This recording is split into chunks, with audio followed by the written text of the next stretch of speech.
Hello and welcome to News Central Television with me, Blessings Mosugu. The top stories at this hour. Eleme Local Government Secretariat set ablaze as IGP orders unsealing of Local Government Area Secretariats. NAFDAC workers down tools over lopsided promotion welfare. South African workers protest over cost of living and unemployment. We've got the details in a moment.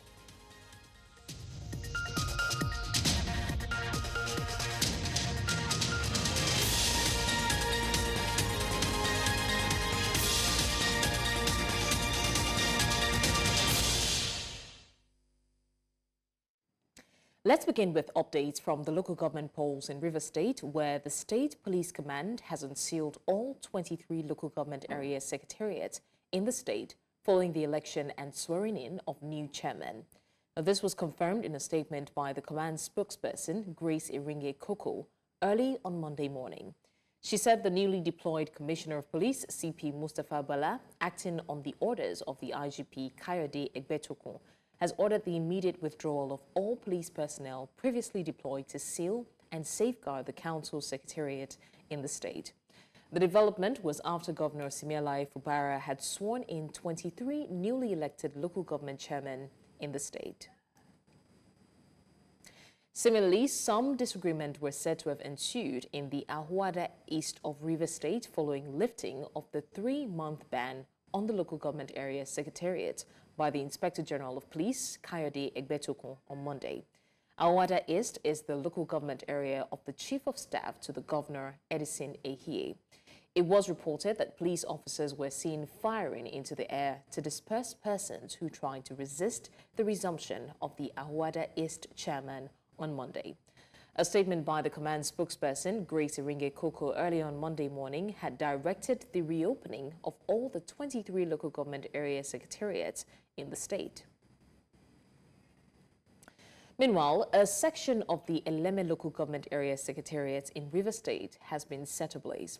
It was reported that the newly elected chairman, Brain Gopa, came to the Local Government Secretariat accompanied by his councillors and supporters, but discovered that some buildings in the complex had been set ablaze. According to the report, there is a palpable fear of a potential outbreak of violence in some LGAs of the state. We'll bring you more details as things unfold.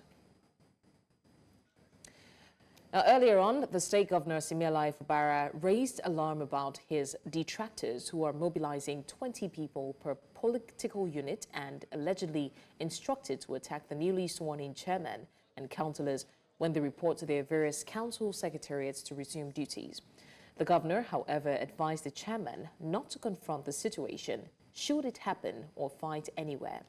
Now, Governor Fubara made the remark while charging the newly sworn-in 23 chairmen that emerged from the just concluded River State local government election at the executive chambers of Government House in Port Harcourt on Sunday. I want to charge you to be peace-loving. I'm aware that they are mobilizing 20 people per unit to go and confront you tomorrow when you resume in your local government headquarters. But please, if they're coming with violence, avoid them. The peace of this state is too important to us. It is on public notice. Everybody knows what they're planning.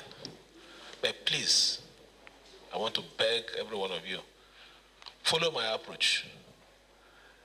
At the right time, you will always win if you're patient and calculative.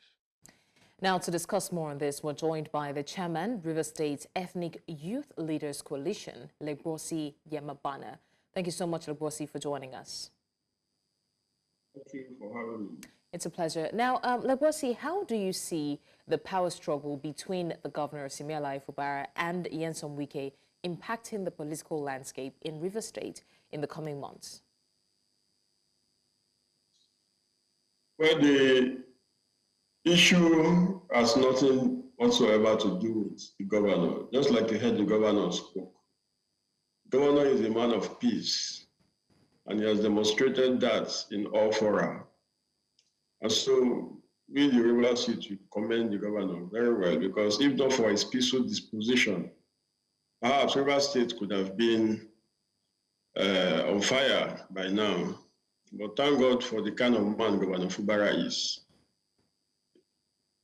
This is not surprising to us. I mean, the political imbroglio is not surprising, because if you will recall, earlier before all of this debacle, the FCT minister boasted that he was going to make Rivers State ungovernable for Governor Fubara to rule. And he said further that he may not win the battle, but Governor Fubara was going to be, subjected to all of these things that is happening. And so everybody, all designing person in this nation should know where the problem is coming from. And we had hitherto called on Mr. President to call His Excellency Umaka to order, because interpretations are beginning to suggest to the fact that Mr. President is giving Umaka the cover to do all of these things that he's doing. Because of the truth, Umaka is hibernating under the coffers of the federal government.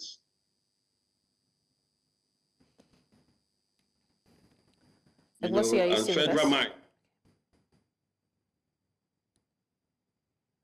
Wasi, please confirm that you're still with us. It's not.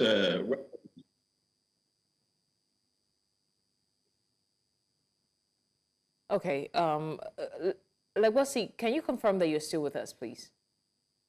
Yeah, I'm here. Can you hear me? All right. Yes, I can. Please go ahead.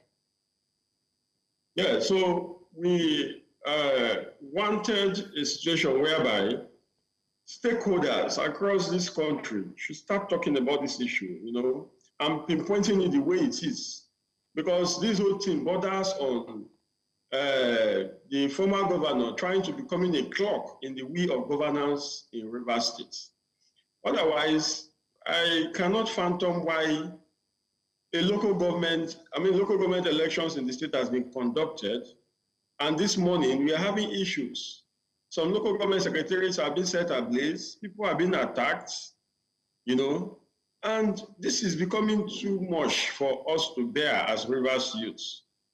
And we are also not too happy with the way the Nigerian police force has conducted themselves thus far. Yes, they have asked their men to vacate the secretariats, but we expected them to still be around to ensure the protection of lives and properties, and but there seems to be one-sided in all of this thing, and it's really worrisome, and it's a great threat to democracy. It's a threat to democracy, and all lovers of democracy must rise up to the occasion to condemn what is happening in Rivers State. All right. Also, very quickly, how do you think that the shift of Fubara supporters from the PDP to the APP might influence the party dynamics and the voter loyalty in future elections? Well, Governor Sim Fubara controls the cream de la cream of Rivers people. The youths are with him, the women, the elders, everybody are with the governor. And that is what was demonstrated in last Saturday's poll. That even though the PDP was not on the ballots, loyalists of the governor went to other political parties to pick forms, and all of them emerged. That's to show you the political direction of Rivers State. So whoever undermines Fubara, the governor of Rivers State, politically.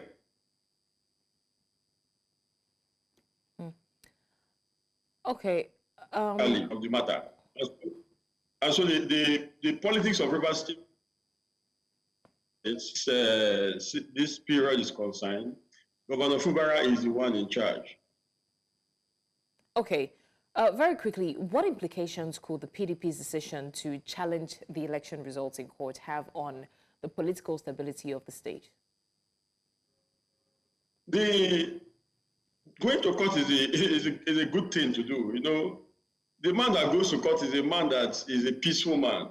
And that's what we expect whoever is not satisfied with the outcome of the elections to do. Go to court and, seek for redress if they have any case whatsoever to present, other than trying to cause carnage in the state. Because we will not allow it as youths of the state. We won't allow anybody to bring crisis to this state. This state needs to progress, and no states can progress in a state of anarchy like they are trying to create. All right. Thank you so much, Legborsi, for joining us and giving us an update and sharing your thoughts on what's happening in Rivers State. We appreciate your time. Thank you. Still on election matters, the People Democratic Party has won 30 of the 31 local government chairmanship seats in the October 5, 2024 LG election in Akwa Ibom State. Now, the Akwa Ibom State Independent Electoral Commission made this known on Sunday. The commission, which released the results of the October 5 local government election, also indicated that the All Progressives Congress won one local government area. Following the successful conduct of the election, all is now set for elected chairman and vice chairman to be sworn in on Monday, October 7, 2024, by 8 a.m. at the Banquet Hall, Government House, Uyo, in the state capital. Elsewhere, Ondo State Office of the Independent National Electoral Commission has commenced the distribution of the non-sensitive election materials for the November 16 off-cycle governorship election in the state. The resident electoral commissioner of the state, Oluwatoyin Babalola, stated this at a media briefing in Akure on Saturday on the preparation of the commission for the election. Babalola noted that the large percentage of the non-sensitive election materials for the November 16, 2024 polls have been received and distributed to the 18 local government areas. Now, according to her, the materials are kept in safe places as the commission is working closely with security agencies to protect them. We go on a short break, and right after that, NAFDAC workers down tools over lopsided promotion welfare. We'll bring you the details and many more after the break.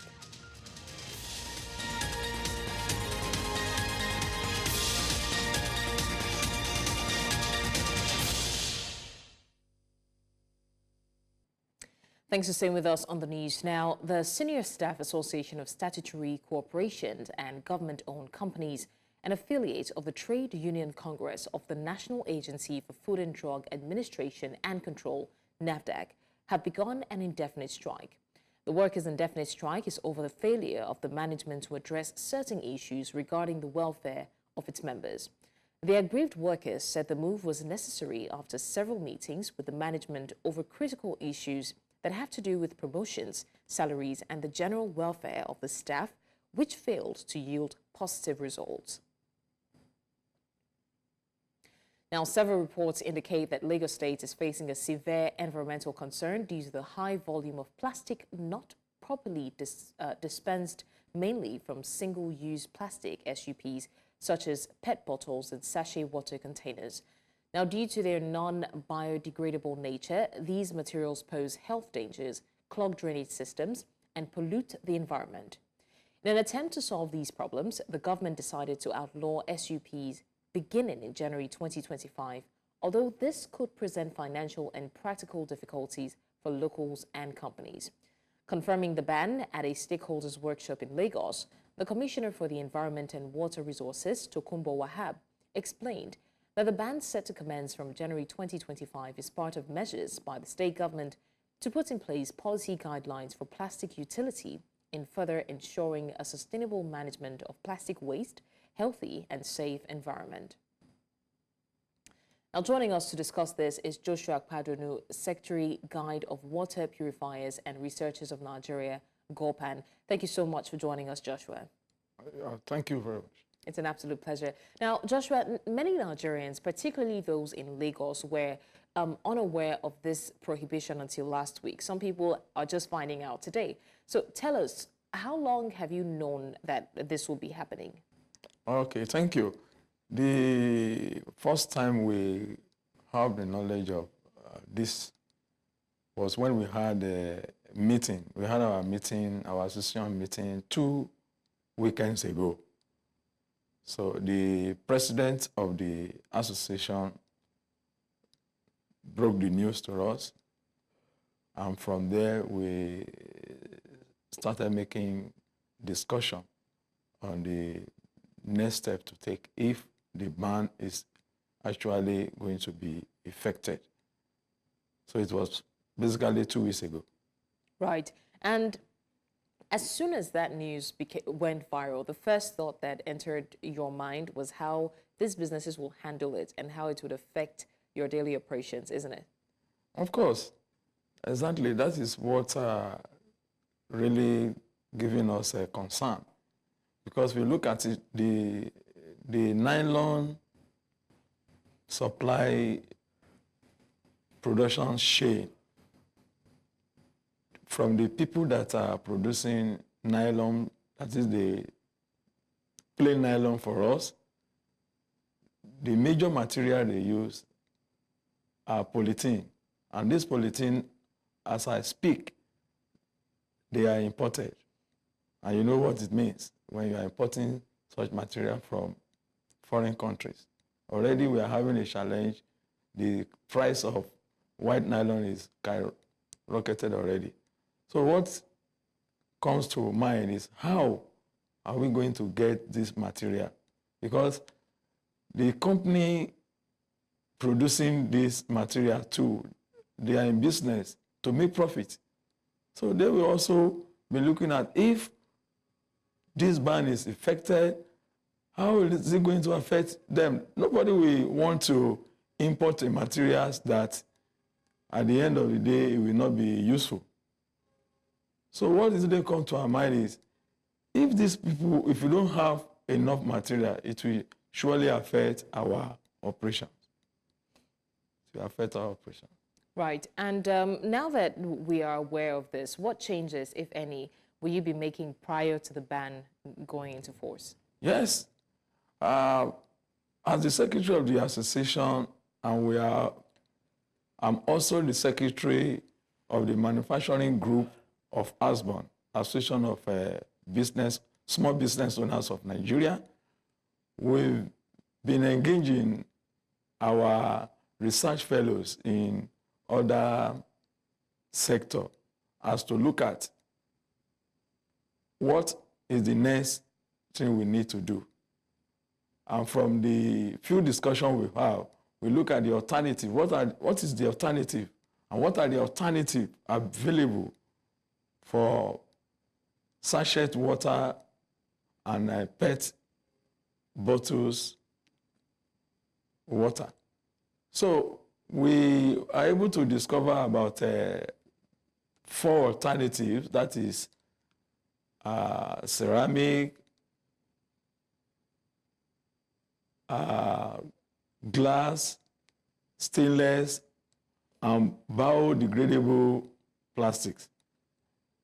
So now we are looking at the possibility of making recommendation to the government as to the alternative that will be environmental friendly and we have cost effective.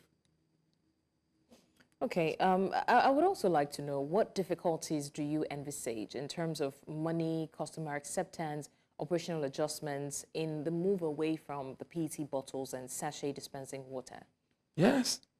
As I said earlier, we have to consider the alternative. And as I've listed the alternative, the alternative that we think is visible is the biodegradable plastics. And if you consider that, putting our situation into consideration in terms of sourcing materials to get that done is going to involve a whole lot of money. And presently, the producers are having challenge in terms of getting money for production, raising money, loan from the banks, and money from anywhere that will make our operation to run smoothly. So definitely we have challenge, but as I said, we are going to make recommendation to the government to look into it. Number one, the government has to give us enough time, at least minimum of 2 years, so that we can engage the government as to the best alternative to apply to this change. All right. Thank you so much, Joshua Padu, for joining us and sharing what the plans are. Thank you. Thank you very much. My pleasure. Okay. Now, following the confirmation of Justice Kayode Egbetokun as the substantive Chief Justice of Nigeria, some activists in the nation's capital, Abuja, have expressed high expectations from the new Chief Justice. Some of them, while speaking to News Central Television, raised concerns over the slow dispensation of justice in the country, which has birthed the rise in the number of awaiting trial cases. News Central's Emmanuel Bagudu reports. Courts have continued to be a beehive of activities. While much expectations have been placed on judges in the country, there are many who believe that there is so much that needs to be done for the judiciary to earn its trust in the eyes of the public. With a new Chief Justice taking over the saddle of leadership in the country and threatening to cleanse the nation's judiciary, many believe there are several areas that a new helmswoman needs to focus on. I think one of the things that I'm expecting from Justice Kayode Egbetokun is that swift judiciary. We want issues, especially when it comes to gender-based violence. We want swift action. We want, everything should go very, like a fast track. We want a fast track system, whether it's in the High Court, whether it's in the Court of Appeal, whether it is in the Supreme Court. On the issue of nomination and on the issue of appointment of the judiciary, we need to be firm, we need to be principled. So that's another expectation, that it will be according to according to integrity and according to accountability. So we want a judiciary that will be very accountable, not only to the people, but even to itself. We want a complete departure for frivolous actions that has been carried out by other members of the judiciary. For example, giving conflicting judgments coming from court of coordinate jurisdiction. That should be looked into seriously. A recent example is a state high court in Rivers gave an order that RISEC, that is Rivers State Independent Electoral Commission, should go ahead and conduct election in Rivers. But as we speak, a federal high court in Abuja gave a conflicting order that election should be put on hold. Which are we to obey? That will be very accountable. Moju Rayo is a human rights activist. She believes the track record of female judges are quite impressive and a better feat can be recorded by the new CJN. But one thing that we've already noticed, that when women are in power, when women have the opportunity to do administrative work, they do it very, very well, because it's something we do normally in the house and we are used to being administrators. So I am very hopeful, I'm very expectant. I'm expectant because I know that what it means for women is that more women can aspire to that position. More women can look at this as an inspiration that, even encourage other younger women, especially most young women that are going into law schools today. Most of them, oh, no, I don't want to be a litigation lawyer. I don't want to do litigation. I want to be just a legal counsel in one company and all that. But when they see that there is a space that allows women to rise, not only should they rise, but they are sitting in #1 seat of the judiciary in the country. I think that is a motivation enough for them to think about, okay, maybe litigation is not bad. For someone like me, I love litigation very well. And when I hear younger ones saying that, oh, they don't love litigation, I try to encourage them. And I think one of the talking points really is to be telling them, can't you see Justice Kayode Egbetokun? Can you see what she has been able to impact the judiciary to the extent that now she's sitting at this particular position, which means that this gives her the opportunity to make policies. You can make judicial policies and direct the state of the judiciary in Nigeria for the better. Justice Kayode Egbetokun was confirmed by the Senate and assumed office as the 23rd substantive Chief Justice of Nigeria and the second female to occupy the office in Nigeria's history. In Abuja, for News Central, I am Emmanuel Bagudu. Now, following the devastating floods that have crippled hospitals and left many in urgent need of medical care, federal lawmaker Ahmed Satomi has launched a mobile clinic initiative aimed at providing immediate relief to affected communities in Jere Local Government of Borno State. News Central's Umoru Kirawa completes the report. The aftermath of the recent floods in Maiduguri has given rise to a worrying cholera outbreak, further exacerbated by the collapse of healthcare infrastructure. The Ministry of Health, in collaboration with NCDC and other partners, recorded 451 cases of acute watery diarrhea. A national reference laboratory in Abuja has confirmed 17 out of these samples we have sent were positive for Vibrio cholerae. As flood recovery efforts continue in Maiduguri, community health initiatives are ramping up in response to the dual challenges of infrastructure damage and disease outbreaks. A relief to Jere and other communities in its environs as a mobile clinic has been introduced to provide emergency services.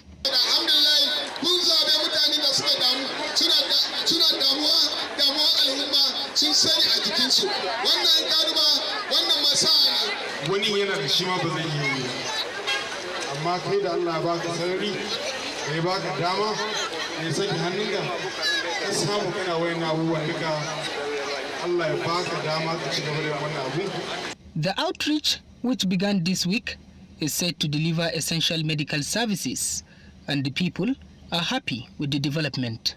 With the basic diagnosis, basic treatment, I'm sure they will get better.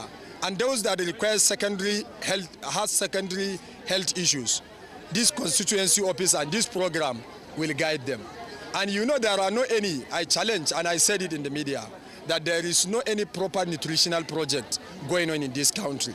Access to clean water remains a significant challenge now, leading to increased fears of further spread of diseases like cholera. You have to wash your hands regularly. When you go to the toilet and you come back, you wash your hands. We do that, but this is for those who are not here, for them to understand. The risk is also that those who handle food must now pay particular attention to hygiene. Alongside the newly launched mobile clinic by a federal lawmaker, several local health organizations are mobilizing volunteers to conduct door-to-door health assessment and distribute medical supplies. In Jere for News Central, Umori Kirawa. You're still live with us on the news. We'll go on a short break now, and when we come back, more stories. Stay with us. Many thanks for staying with us. You're still watching News Central now. Moving to more stories. Many rural communities in Nigeria's southeast constantly face environmental issues like erosion and flooding, which sometimes destroy houses and displace families. In Abia State, residents of Umaka community in Nkata Ibeku, Umuahia North Local Government Area say the flooding they now suffer is human-induced. News Central's Chinwe Ugele visited the community and now reports. The owners of the buildings and inhabitants of this area in Umaka Nkata Ibeku community in Umuahia North Local Government Area did not envisage such situation years back when they moved in. Yes, how we're saying the thing have been disturbing us every year during rainy season. The flood, the rain, the water will fill this place. As you're seeing it now, even this one you're seeing is just small because the rain that fall this month is just a small one. When the big rain fall, you see that everywhere. You see this place will be flooding too much. One of the earliest developers in the area who probably had a premonition about the future single-handedly constructed a culvert some years ago and channeled the flowing water from a river in another community to its endpoint at Ehimiri.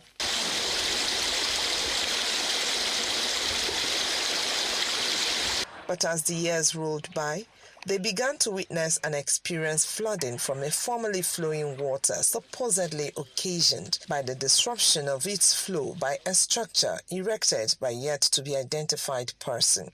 The flooding in Umuaka Nkata Ibeku in Umuahia North Local Government Area started from this very area with the construction of the fence behind me by the owner of the property. Today, incidentally, it's just a minor rainfall, but then there's also flooding in the community. Each rainfall becomes a nightmare for the occupants of this community, who seem helpless all the time.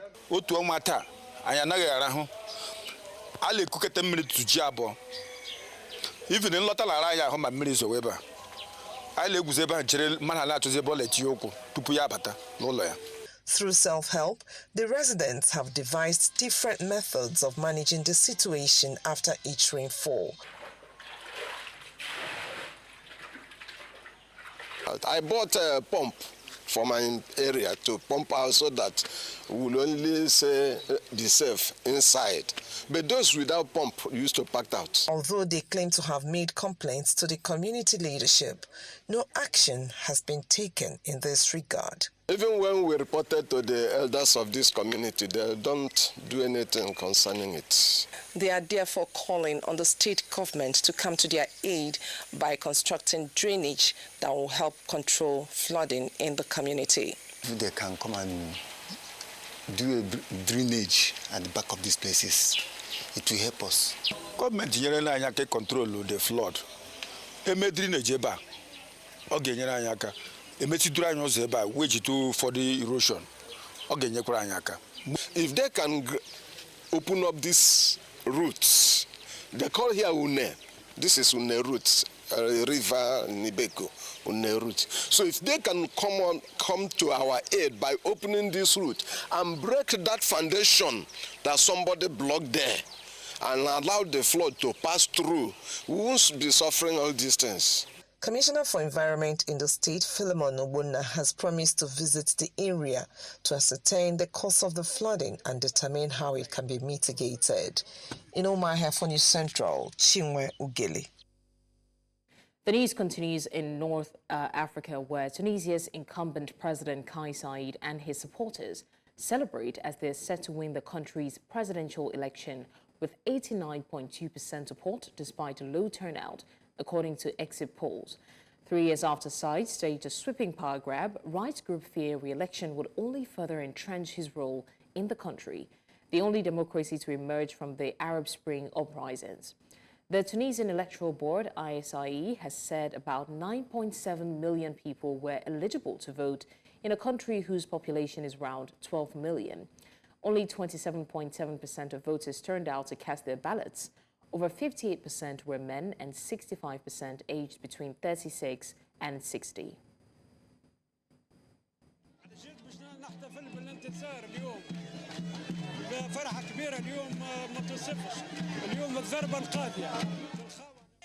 اليوم خرج الشعب التونسي وانتصر لشعبه ولبلاده.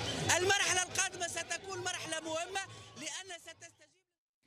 Now we turn our attention to a significant event unfolding in Johannesburg, where members of the Congress of South African Trade Unions, or COSATU, have taken to the streets in a powerful demonstration against the ongoing economic crisis plaguing the nation.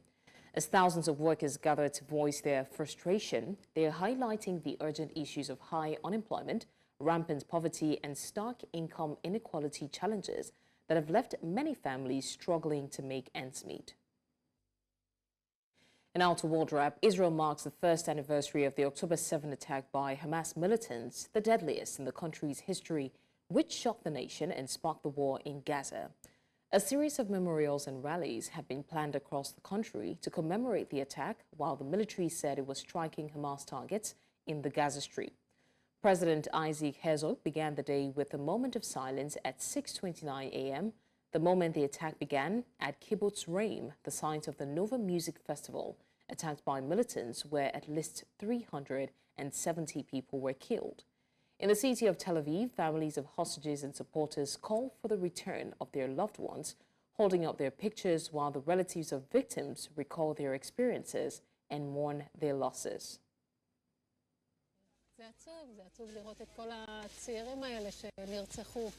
כאילו שבחרו אותם בפנצטה, כולם יפים, כולם אהבו את החיים, כולם באו לשמוח ולרקוד וגמרו את החיים שלהם בצורה מאוד עצובה. לקחה הודעות לבת שלה שיש אזעקות והם יורים עליהם. הם הצליחו לנסוע עד מפלסים ושם הרגו שני בחורים שהיו איתם והיא ובחור נוסף ועוד בחורה התחברו בפרדסים. ואז היא כותבת, לא צריך, אנחנו רואים אותם, זה בסדר, אל תדאגו.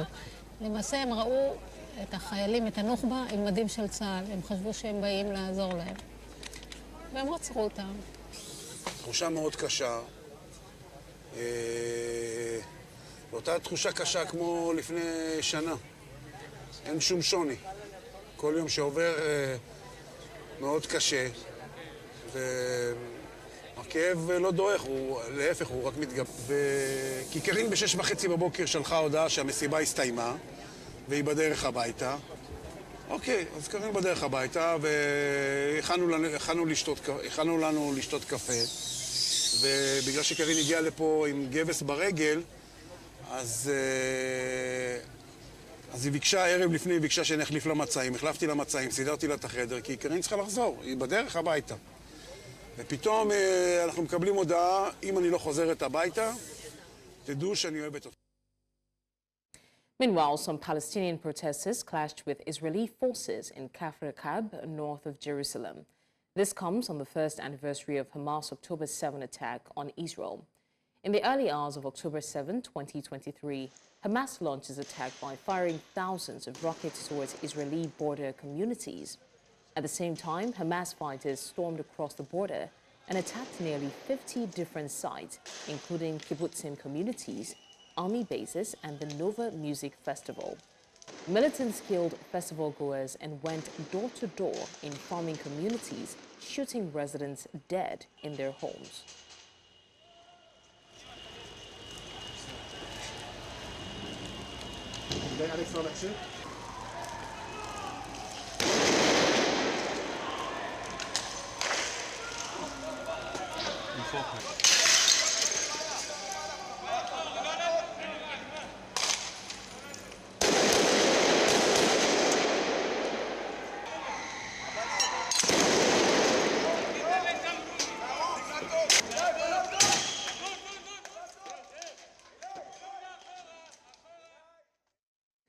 Now, French Foreign Minister Jean-Noël Barrot has demanded the unconditional release of all French hostages held by Hamas. He said this at a ceremony commemorating the October 7 attack on the Nova Festival in southern Israel. Now, Barrot is due to meet with his Israeli counterpart Israel Katz before heading to Ramallah in the occupied West Bank and will make a statement in Rome in the presence of families and the French victims of the October 7 attack. Leurs proches seront reçus dans quelques heures par le président de la République qui leur redira ce message prononcé ici solennellement. Jamais la France n'abandonnera ses compatriotes.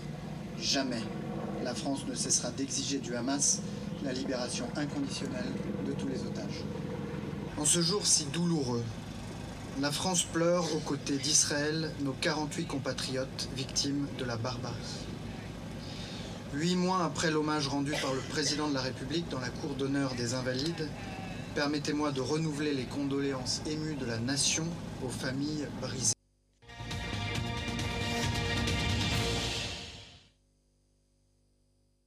Now to some business news. Nigeria's electricity distribution companies, DISCOs, generated 887.86 billion naira in revenue during the first 7 months of 2024, a 46.96% increase from 604.15 billion naira in the same period of 2023. The boost in income follows a tariff hike for Band A customers and improved revenue collection efficiency despite ongoing consumer complaints about high prices and poor services. According to data from the Nigerian Electricity Regulatory Commission, DISCOs billed 1.114 trillion naira during this period, achieving a collection efficiency rate of 79.7%. Meanwhile, sector stakeholders reduced their borrowings from commercial banks by 28.82 billion naira. Still in business, Nigeria's natural gas production is forecast to increase from 8.0 billion cubic feet per day in 2020 to 12.2 billion cubic feet per day by 2030, driven by major projects like Nigerian LNG Train 7 and Train 8, the Nigeria-Morocco pipeline, and the Ajaokuta-Kaduna-Kano, aka gas pipeline project. However, this projected supply will not meet the anticipated high demand of 22.2 billion cubic feet per day by 2030, according to the commission overseeing the country's oil and gas sector. Speaking at the NIGE Strategic International Conference, the Commission's Chief Executive, Engineer Gbenga Komolafe, highlighted the challenges Nigeria faces in balancing energy security and international energy politics.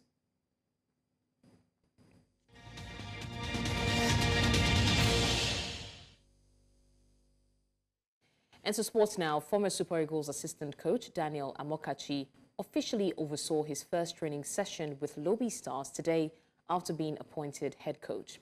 Amokachi replaces Eugene Agabe, who was dismissed after failing to meet expectations during the 2024-2025 Nigeria Premier Football League NPFL season. Now, Lobi Stars, based in Makurdi, have struggled in the current campaign, recording 1 win, 1 draw and 3 defeats from their opening 5 games. Still in sports, Rivers United players have been rewarded with a sum of 2 million naira for Sunday's hard-earned 2-1 home victory over Sunshine Stars. Rivers State Sports Commissioner Chris Green announced cash gift for the players after the game. The former Nigeria Premier Football NPFL champion secured top position on the table following the win. Goals from Stephen Manyo and Ndifreke Efyong guaranteed the win. Finidi George's side are unbeaten in the NPFL this season. The Port Harcourt club have amassed 13 points from 5 games. Now, France captain Kylian Mbappe is facing criticism in his home country for skipping Les Blue Nations League games against Israel and Belgium while being available to play for Real Madrid. The forward picked up a muscle injury last month but made his return to the pitch in the Champions League last Wednesday. A France coach, Didier Deschamps, left Mbappe out of a squad he announced on Thursday, saying the 25-year-old lacked preparation, having played too few matches. Mbappe started Real's La Liga game against Villarreal on Saturday. Nigeria winger Chidera Ejuke has been named Sevellis Player of the Month for September. Ejuke made 5 league appearances for Garcia Pimenetia's side in the month, scoring 1 goal. The 26-year-old scored the winning goal for the Rojiblancos in the 2-1 victory over Real Valladolid on September 24. The former CSKA Moscow player has continued to impress at the club after arriving on a free transfer in the summer. Ejuke's impressive performances has earned him a recall to the Super Eagles for the 2025 Africa Cup of Nations qualifying double-header against the Mediterranean Knights of Libya. He is expected to link up with his international teammates in camp today. Well, that's all on the news at this hour, but before we go, let's take another look at some of our major stories. We did tell you that Eleme Local Government Secretariat has been set ablaze as IGP ordered unsealing of LGA secretariats. NAFDAC workers have embarked on strike over lopsided promotion welfare. And finally, we mentioned that South Africa workers protested over the cost of living and unemployment. You can watch News Central live on DSTV, channel 422, Star Times, channel 274, Avo TV, and YouTube. Many thanks for watching. I'm Blessings Mosugu.